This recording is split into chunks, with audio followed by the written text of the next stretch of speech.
catching up. After her shower, Pia sank into the chair by her window and found she could not get up again. After days of squatting and sitting cross legged, it was strange to have a support behind your back and to be able to swing your legs freely without worrying about tipping over. She could still feel the rocking motion of the boat in her limbs, and the sighing of the wind blowing through the mangroves was still in her ears. The feeling of being back on the boat suddenly brought back the terror she had felt that morning. It had happened so recently that the sensation seemed still to be present, unprocessed in her mind. They had not yet been observed as memory. She saw once again the wrenching, twisting motion of the reptile's head as its jaws closed over the spot where her wrist had been. It was as if it had been so certain of its aim, so sure of seizing her arm, that it had already launched into the movement that would drag her out of the boat and into the water. She imagined the tug that would have pulled her below the surface and the momentary release before the jaws closed again around her midsection, pulling her into those swift, eerily glowing depths where the sunlight had no orientation, and there was neither up nor down. She remembered her panic in falling from the launch, and it made her think of the numbing horror that would accompany the awareness that you were imprisoned in a grasp from which there was no escape. The overlapping of these images created a montage of such vividness that her hands began to tremble. And now, with Fokir absent, the experience seemed even more frightening than it had been at the time. She forced herself to sit up and look out of the window. The moon was not yet up and it was dark outside. She could not see much except the outlines of a few coconut palms, and beyond that a stratiated emptiness that suggested a closely shorn field. Then she caught the sound of a conversation in Bengali drifting in from the front of the house, a woman's voice in counterpoint to Kanai's deep baritone. She made herself get up and go downstairs. Kanai was standing by the door with a lantern in his hands talking to a woman in a red sari. The woman was facing away from her, but at Pia's approach she looked over her shoulder so that one side of her face was suddenly brightened by the glow of Kanai's lantern. Pia saw that she was about her own age, with a full figure, a wide mouth, and large luminous eyes. Between her eyebrows was a big red bindi, and a streak of vermilion shindur ran like a wound through the parting in her shiny black hair. "Ah, there you are, Pia," cried Kanai in English, and from the overly spirited sound of his voice, Pia guessed they had been talking about her. The woman's eyes were steady and clear as they looked her over, and Pia had the distinct impression that she had somehow been recognized and was being assessed. Then, with an abruptness no less unsettling than the frankness of her scrutiny, the woman looked away. Handing Kanai a set of stainless steel containers, she headed down the steps and vanished into the night-shrouded compound. "Who was that?" said Pia to Kanai. "Didn't I tell you?" said Kanai. "That was Moina, Fakir's wife." "Oh?" Moina was so unlike the wife she had envisaged for Fakir that it took Pia a moment to observe this. Presently she added, "I should have guessed." "Guessed what?" "That she was his wife. Her son has her eyes." "Does he?" "Yes," said Pia. "And what was she doing here?" "She was delivering this tiffin carrier." Kanai held up the steel containers. "Our dinner's inside.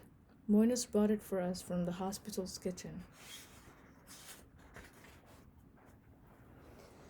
Pia's attention drifted away from Kanai to the woman who was Fakir's wife. She felt a twinge of envy at the thought of her going back to Fakir and Tutul while she returned to the absence upstairs. This embarrassed her, and to cover up she smiled at Kanai and said briskly, "She isn't at all like I expected." "No." "No." Now again Pia found herself fumbling for the right words. I mean, she's very attractive, isn't she? You think so?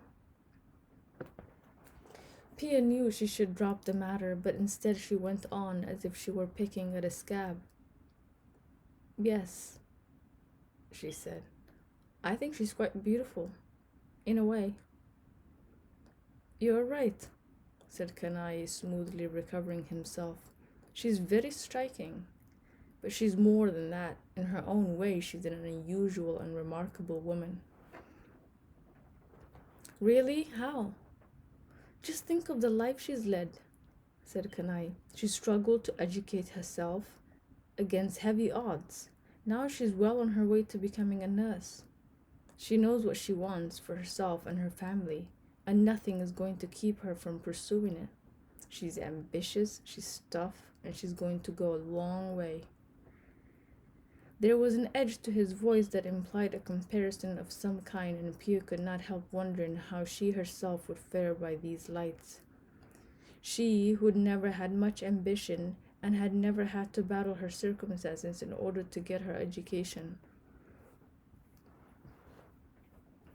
In Kanai's eyes, she knew she must appear hopelessly soft and spoiled, a kind of stereotype, and she could not blame herself for seeing her in this way any more than she could blame herself for seeing him as an example of a certain kind of Indian male, overbearing, vain, self-centered, yet for all that, not unlikable. Pia switched to a more neutral subject. And are Moina and Fokir from around here? From Lucy Barry? No, said Kanai. Both she and Fokir are from another island, quite a long way off. It's called Satgilia. Then how come they live here? Partly because she's training to be a nurse, and partly because she's trying to give her son an education.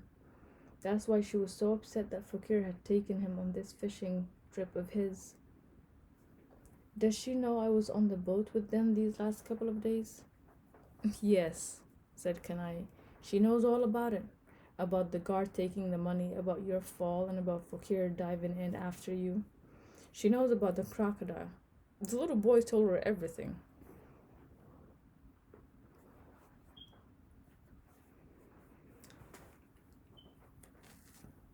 Pia noted the mention of the boy. Did this mean Fokir hadn't said much about the trip or that he had given her a different account? She wondered if Kanai knew the answer to either of these questions, but she could not bring herself to ask. Instead, she said, Moina must be curious about what I'm doing here. She certainly is, said Kanai. She asked me about it and I explained you're a scientist. She was very impressed. Why? As you can imagine, said Kanai, she has a great deal of respect for education. Did you tell her that we're going to visit them tomorrow? Yes, said Kanai. They'll be expecting us. They were back upstairs now in the guest house, and Kanai had placed the tiffin carrier on the dining table. I hope you're hungry, he said, taking the containers apart. She always brings too much food, so there should be plenty for both of us. Let's see what we have here. There's rice, dal, fish curry, chorchori, bigun bhaja. What would you like to start with? She gave the containers a look of dubious appraisal. I hope you won't be offended, she said, but I don't think I want any of that. I have to be careful about what I eat. What about some rice then? Said Kanai. You could have some of that, couldn't you? She nodded. Yes, I guess I could, if it's just plain white rice.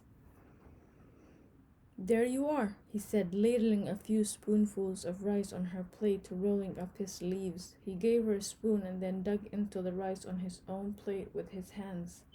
During dinner, Kanai talked at length about Lucy Barry. He told Pia about Daniel Hamilton, the settling of the island, and of the circumstances that had led to Nirmal and Nilma's arrival. He seemed so knowledgeable that Pia remarked at last, It sounds like you've spent a lot of time here. But you haven't, have you? He was quick to confirm this. Oh no, I only came once as a boy. To be honest, I'm surprised by how vividly I still remember the place, especially considering it was kind of punishment. Why are you surprised? He shrugged. I'm not the kind of person who dwells on the past, he said. I like to look ahead. But we're in the present now, aren't we? She said with a smile. Even here in Lucy Barry? Oh no, he said emphatically. For me, Lucy Barry will always be part of the past. Pia had finished her rice, so she rose from the table and started clearing away the plates. This seemed to fluster Kanai. Sit down, he said. You can leave those for Moina. I can do them just as well as she can, said Pia. Kanai shrugged. All right then. As she was rinsing her plate, Pia said, here you are, putting me up, feeding me, and everything, and I feel like I know nothing about you. Beyond your name, that is. Is that so? Kanai gave a startled laugh. I wonder how that could have happened.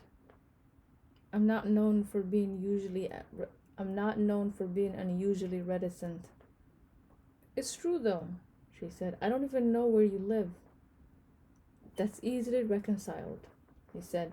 I live in New Delhi, I'm 42, and I'm single most of the time. Oh? Pia was quick to turn the conversation in a less personal direction. And you were a translator, right? That's the one thing you did tell me. That's right, said Kanai. I'm an interpreter and translator by profession, although right now I'm more of a businessman than anything else. I started a company some years ago when I discovered a shortage of language professionals in New Delhi. Now I provide translators for all kinds of organizations, businesses, embassies, the media, aid organizations, in short, anyone who can pay. And is there much demand? Oh yes, he nodded vigorously. New Delhi's become one of the world's leading conference cities and media centers. There's always something happening. I can barely keep up. The business just seems to keep growing and growing. Recently, we started a speech training operation to do accent modification for people who work in call centers. It's become the fastest growing part of the business. The idea that the currency of language could be used to build a business came as a surprise to Pia. So I guess you know many languages yourself, right? 6, he said immediately with a grin. Hindu, Urdu, and Bengali are my mainstay nowadays. And then there's English, of course. But I have 2 others I fall back on from time to time, French and Arabic. She was intrigued by the odd combination. French and Arabic. How did you come by those? Scholarships, he said with a smile. I always had a head for languages, and as a student I used to frequent the Alliance Française in Calcutta. One thing led to another and I won a bourse. While I was in Paris, an opportunity turned up to learn Arabic in Tunisia. I seized it and I never looked back. Raising a hand, Pia pinched the silver stud in her right ear in a gesture that was childlike in its unself-consciousness, yet adult in its grace. Did you know then that translation would be your profession? Oh no, not at all. When I was your age, I was like any other Calcutta college student. My mind was full of poetry. At the start of my career, I wanted to translate Jinabananda into Arabic and Adonis into Bangla. And what happened? He breathed a theatrical sigh. To put it briefly, he said, I quickly discovered that while both Bengali and Arabic possess riches beyond accounting, in neither is it possible to earn a living by translating literature alone. Rich Arabs have no interest in Bengali poetry, and as for rich Bengalis, it doesn't matter what they want. There aren't enough of them to make a difference anyway. So at a certain point, I reconciled to my fate and turned my hand to commerce. And I have to say, I was lucky to have get into it when I did. There's a lot going on in India right now, and it's exciting to be a part of it. Pia recalled the stories her father had told her about the country he had left. It was a place where there were only two makes of car and where middle class life was ruled by hankering for all things foreign. She could tell that the world Kanai inhabited was as distant from the India of her father's memories as it was from Lucy Barry and the Tide country. Do you ever feel you might want to translate literature again? She said. Sometimes, he replied, but not often. On the whole, I have to admit I like running an office. I like knowing I'm giving people work, paying salaries, employing students with otherwise useless degrees. And let's face it, I like the money and the comfort. New Delhi is a good place for a single man with some money. I get to meet lots of interesting women. This took Pia by surprise, and for a moment she was not sure of how to respond. She was standing at the basin, stacking the dishes she had just washed.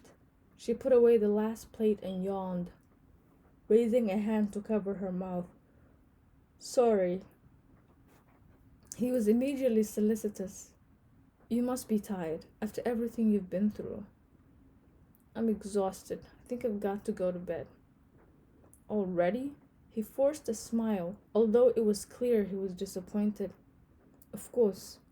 You've had a long day. Did I tell you that the electricity would be switched off in an hour or so? Be sure to keep a candle with you. I'll be asleep long before that. Good. I hope you get a good night's rest. And if you need anything, just come up and knock. I'll be on the roof in my uncle's study.